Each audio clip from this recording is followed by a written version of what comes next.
উজ্জ্বল ভবিষ্যৎ ও সাফল্য সারাক্ষণ স্মৃতিতে অমলিন থাকুক এই বিদায়ক্ষণ।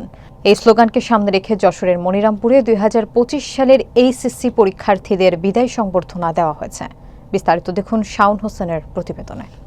একই অনুষ্ঠানে বিজ্ঞান প্রযুক্তি প্রসারে অবদান এবং মানব সেবায় ভূমিকার জন্য কৃতি সন্তান খ্যাতনামা নবজাতক ও শিশু বিশেষজ্ঞ অধ্যাপক ডাক্তার আব্দুল মান্নান PhD-কে সংবর্ধনা জানানো হয়। শুক্রবার বিকেলে মনিরামপুর ফাজিল মাদ্রাসা মিলনায়তনে অনুষ্ঠিত এই আয়োজনের সভাপতিত্ব করেন বিজ্ঞান ও প্রযুক্তি ক্লাবের সভাপতি অধ্যাপক আব্দুস সবুর। সঞ্চালনায় ছিলেন অধ্যাপক বাবুল আক্তার।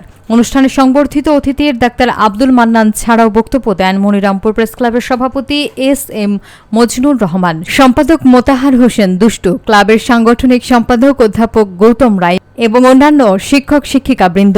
বক্তারা শিক্ষার্থীদের জীবনের সুশিক্ষার আলো ছড়িয়ে দেশের যোগ্য নাগরিক হিসেবে গড়ে ওঠার আহ্বান জানান।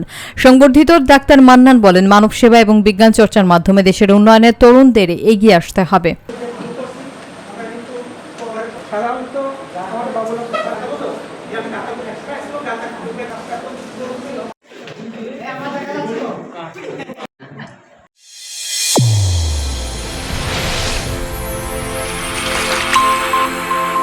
চ্যানেল A1 হৃদয়ের স্পন্দন।